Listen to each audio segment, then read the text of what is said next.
Hello everyone, this is ICBs here and today we're talking about the final episode of Daredevil Born Again Season 1. My experience with this show has had its ups and downs. No, I mean literally ups and downs. I'm gonna link the playlist and you can see me talk about an episode and gushing over how good it was, and in literally the next video I'm so frustrated with the direction of this show. It was definitely a journey of emotions for me. But towards the end, I kind of got the hang of the show. I knew what Marvel may have done secretly, but before we put our conspiracy hats on, let's discuss the plot of this show as briefly as we can. In my last video, I left some space for the plot twist, thinking maybe Vanessa was protecting Kingpin by saying that she was the one behind Foggy's hate. Turns out it is really her. We get a flashback to a year earlier where Vanessa visits Poindexter in the prison and asks him to murder Foggy Nelson in exchange for his freedom. To be honest, I still have a lot of questions about Poindexter. There's still a lot of mystery surrounding around his character. We then cut to Matt Murdock, who is in a hospital and wants to get his hands on the papers that Foggy was working on before his untimely passing. Let's just say that. Those papers are going to be very important as they reveal the full scope of Wilson Fisk's plan, but we will soon get to that. We then cut to Kingpin admitting that he already knew about Vanessa putting a hit on Foggy. He then orders Cashman, who is, Wilson's hitman, to take out Matt Murdock in the hospital.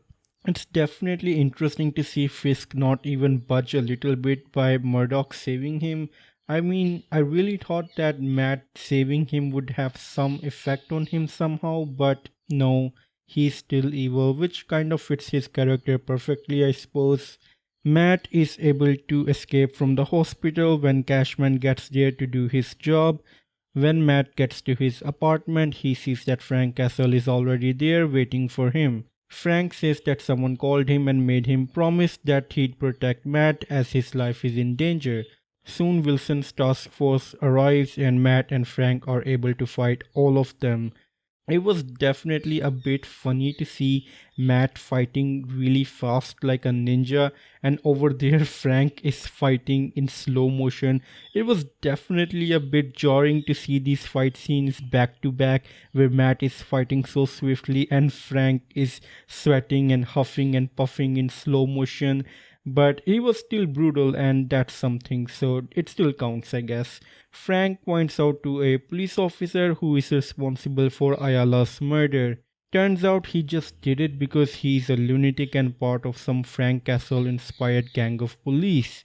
I mean, that's one mystery solved, but it feels very unceremonious. It was definitely one of the bigger mysteries in this show, and to see it get resolved like this is just a bit disappointing. Kind of same as they treated with Muse's character, the kind of build up he had, and then the outcome that he had was, very disappointing. After that, when Matt and Frank escape from the exploding building, they run into, well, who other than Karen, of course. She gives them a ride and it turns out that it was her that called Frank to protect Matt. The city is slowly descending into chaos, perpetuated by Fisk and his task force, spreading fear and terror throughout the city. Matt and Karen track down Foggy's case and it turns out that it was about the port that Fisk wanted to fix up. But the reality is he was trying to turn it into a city-state where he would rule like a king. That was Wilson Fisk's plan all along for the port. After that, for some reason, Frank decides to go fight Wilson Fisk's task force at the port. He takes out a couple of guys, but he's then swiftly overpowered. And in this episode, we also have a very brutal scene where Fisk murders the police commissioner, and I can't go into details since it's a YouTube video, but goddamn, that was so goddamn sick and I absolutely love it. Fisk offers Glenn, and if you forgot who Glenn is, she is Matt Murdock's girlfriend of the season this time around. He offers her the position of mental health commissioner And don't ask me what she's gonna be doing as mental health commissioner. I have no idea. But I suppose she is on Fisk's side now. I mean, she had to go somewhere, making some space for Karen in the show. Towards the end of this episode, Fisk declares martial law and makes the vigilantes outlaws. Matt admits that he can't deal with the situation alone and decides that he's going to need an army to save the city. What that means remains in the air. Some people are saying that it could mean the Defenders. I really hope it does. We also got a Luke Cage, tease in the show, so I don't know. It could happen.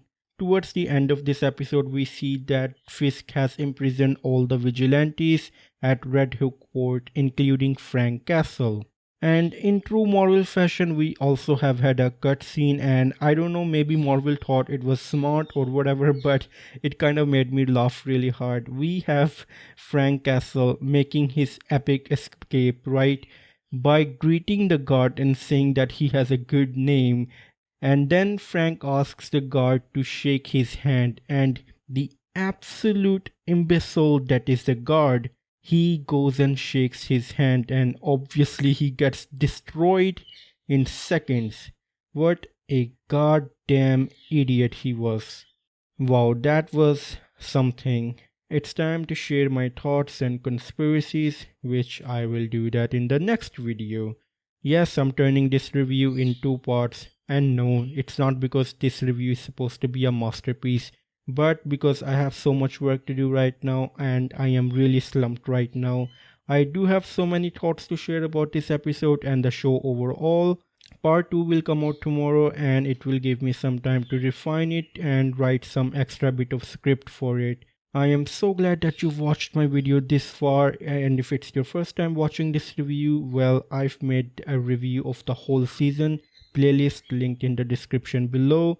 But before I make the next video, tell me what you guys think about this show. Maybe I will add your bits in part 2 of this video. Let me know your thoughts in the comments down below, and as always, it's time for a goodbye.